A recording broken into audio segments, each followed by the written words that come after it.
Hello students, आज का हमारा टॉपिक है एरे। एरे सी लैंग्वेज का एक इम्पॉर्टेंट कंसेप्ट है।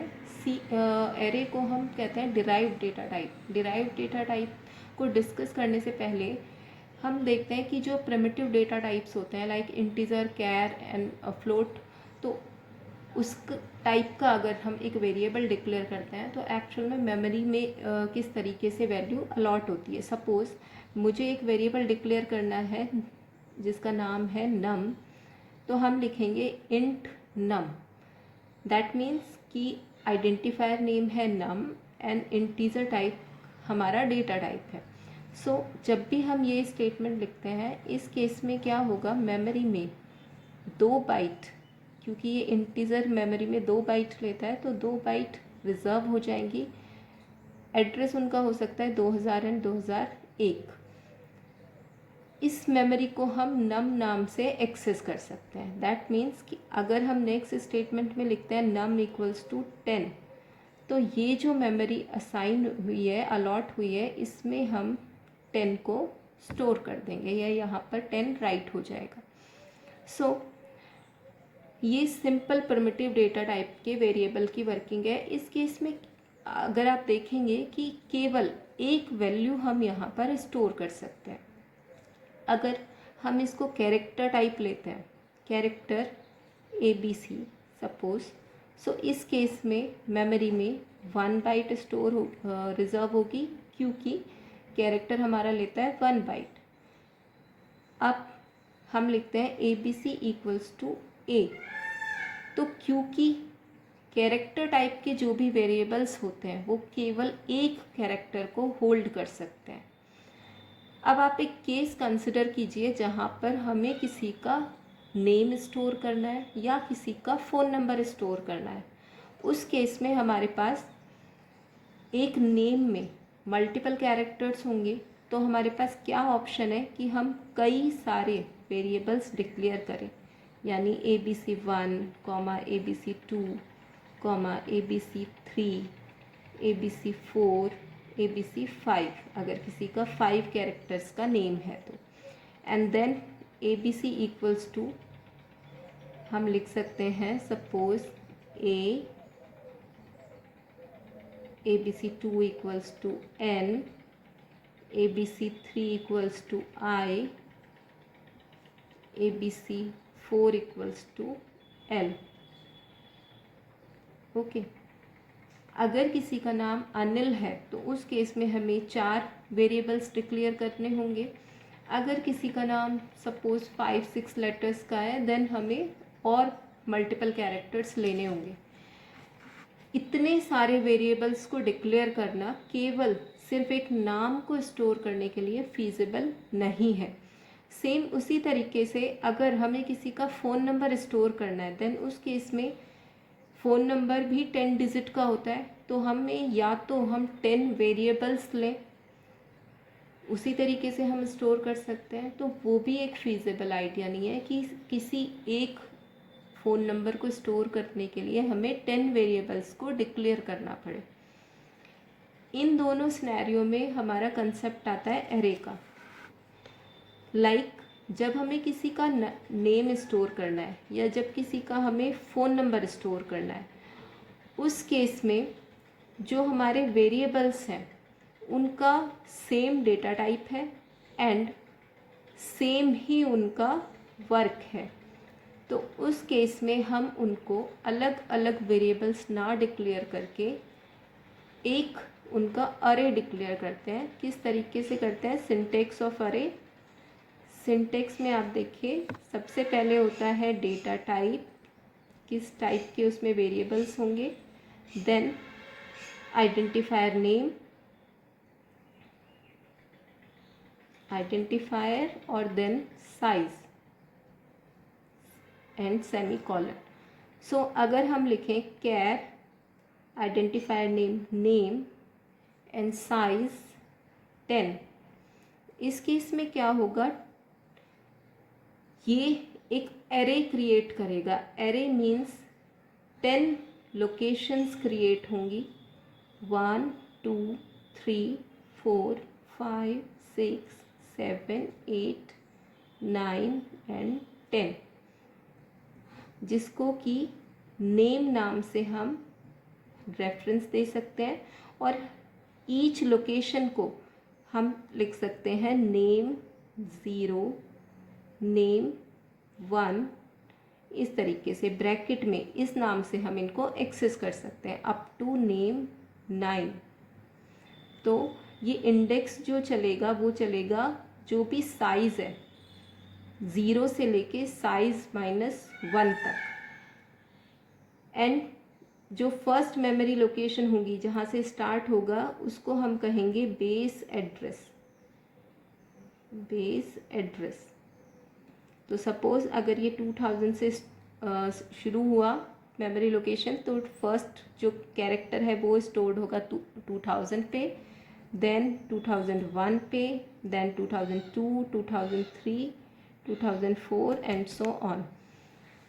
तो इस तरीके से हम यहाँ पर अगर आप देखें कि हमें 10 वेरिएबल, अलग अलग वेरिएबल ना डिक्लेयर करके अगर एक हम अरे डिक्लेयर करते हैं तो वो इम्प्लिसिटली 10 लोकेशंस अलॉट कर देता है एरे के लिए।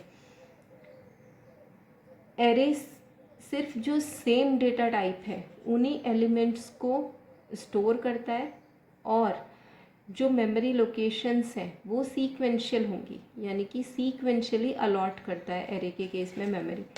नेक्स्ट आता है हमारा कि हम किस तरीके से उसको इनिशियलाइज कर सकते हैं। सो इनिशियलाइज एन एरे या इनिशियलाइजेशन ऑफ एन एरे। इस केस में फर्स्ट अगर हम कुछ भी वैल्यूज़ नहीं देते हैं डिक्लेरेशन टाइम पे, इंटीजर नम 10, अभी हमने सिर्फ इसको डिक्लेयर किया है, कोई वैल्यू नहीं दी है। जब हम कोई भी वैल्यू नहीं देते हैं उस केस में जो हमारे ऑलरेडी मेमोरी पे जो गार्बेज वैल्यूज़ होती हैं वो एरे के अंदर स्टोर्ड होती हैं। लेकिन सेकेंड केस क्या हो सकता है, suppose integer num 5 equals to, हम इसको वैल्यूज़ दे दें 3, 4, 5। इस केस में वैल्यूज़ 1, 2, 3, 4, 5, ये फर्स्ट लोकेशन नम 0, ये नम 1, नम 2, नम 3 एंड नम 4। सारे जो जिस सीक्वेंस में हम वैल्यूज़ देते हैं उसी सीक्वेंस में वैल्यू स्टोर होती है, यानी जो फर्स्ट नंबर पे जो वैल्यू लिखी है वो फर्स्ट में ही जाएगी, सेकंड पे लिखी है सेकंड में, थर्ड, इसी सीक्वेंस में ये वैल्यू स्टोर्ड होती हैं। अगर हम पार्शली इनिशियलाइज करते हैं लाइक इंटीजर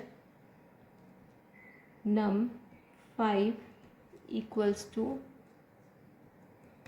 1, 2, इस केस में जो 5 लोकेशंस अलॉट होंगी एरे को 1, 2, 3, 4, 5, केवल जो फर्स्ट 2 लोकेशंस हैं उन पर वैल्यू स्टोर्ड होंगी, रिमेनिंग लोकेशंस पे 0, 0, 0 स्टोर्ड होगा। जब हम एरे को किसी भी वैल्यू से नहीं इनिशियलाइज कर रहे हैं उस केस में एरे के अंदर सारी लोकेशंस पे गार्बेज वैल्यूज़ स्टोर्ड होंगी। लेकिन अगर हम एरे को पार्शली अलॉट करते हैं, इनिशियलाइज करते हैं, सो जो रिमेनिंग लोकेशंस है वहाँ पर गार्बेज वैल्यू ना होकर 0 स्टोर होगा। ओके, नेक्स्ट हम आते हैं memory representation of 1 dimensional array. Memory representation of 1D array. क्योंकि अभी अगर हम देखें तो ये एक डायमेंशन में है तो हम इनको बोलते हैं 1 डायमेंशनल अरे। अगर रो एंड कॉलम की फॉर्म में हम इसको स्टोर कर सकते हैं सो उसको हम कहते हैं 2 डायमेंशनल अरे। अभी हम सिर्फ 1 डायमेंशनल अरे तक ही कॉन्सेंट्रेट करते हैं। सो मेमोरी में जो अरे स्टोर्ड होता है, अभी हमने देखा जैसे हम इंटीजर नम 5 अगर लिखते हैं तो सीक्वेंशियल मेमोरी अलॉट होती है। सीक्वेंशियल यानी फर्स्ट बेस एड्रेस अगर 2000 है तो और क्योंकि ये इंटीजर टाइप है तो 2 बाइट लेगा, तो 2000 नेक्स्ट लोकेशन जो होगी वो 2002, देन 2004, 2006, 1 2 3 4 एंड ये 2005। तो ये 1 2 3 4 5 लोकेशंस इसको मिलेगी जो कंटिन्यूस होंगी। इस केस में जो फर्स्ट एड्रेस होगा A0 का उसको हम कहते हैं base address. After that A1, sorry ये नम हम लेके चले थे तो नम ले सकते हैं, नम नम नम 3 एंड नम 4। अगर हमें बेस एड्रेस पता है और हमें किसी अदर एरे एलिमेंट का एड्रेस निकालना है तो उसका एक फॉर्मूला है जो कि address of AI equals to base address plus I into size of data type, जो भी डेटा टाइप होगा उसका size.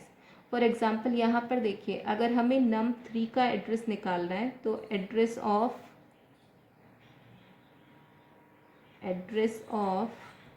num3 equals to base address है हमारा 2000, जो फर्स्ट एरे एलिमेंट का एड्रेस होता है उसको हम बेस एड्रेस बोलते हैं, प्लस I है यहाँ पर हमारा 3 इंटू जो साइज़ है, साइज़ क्योंकि एरे 2 बाइट लेगा इंटीजर टाइप का, सो साइज़ हो गया हमारा 2, क्योंकि ये इंटीजर टाइप का एरे है और ईच एलिमेंट जो इंटीजर टाइप का है वो 2 बाइट लेने वाला है, इसलिए हमने साइज़ लिखा है 2। इसको हम कैलकुलेट करें तो ये आ जाएगा 3 इंटू 2 6 प्लस 2000 इक्वल्स टू 2006। तो ये हमारा एड्रेस होगा।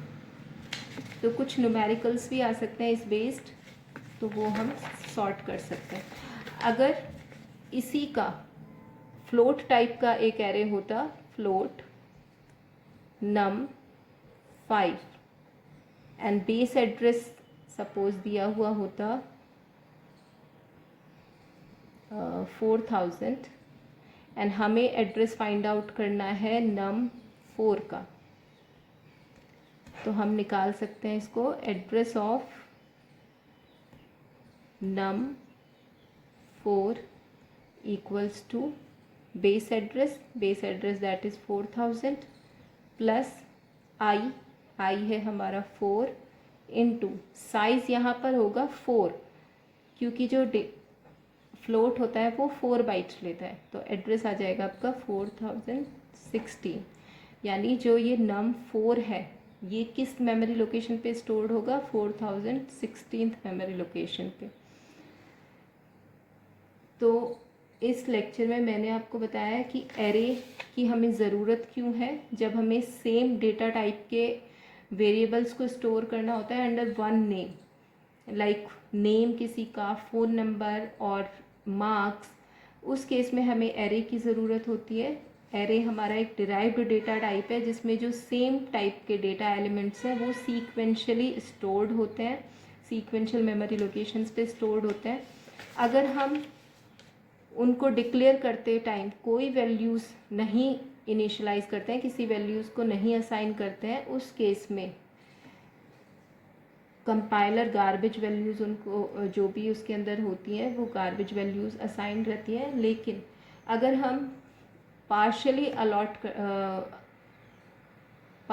इनिशियलाइज कर देते हैं एरे को, देन उस केस में जो रिमेनिंग वैल्यूज़ होती हैं वो ज़ीरो हो जाती हैं। मेमोरी रिप्रेजेंटेशन के केस में सीक्वेंशली किस तरीके से एरे स्टोर्ड होता है, क्या उसका फॉर्मूला है, अगर हमें किसी एरे एलिमेंट का एड्रेस फाइंड आउट करना हो, तो ये सब आज मैंने आपको बताया है। Thank you.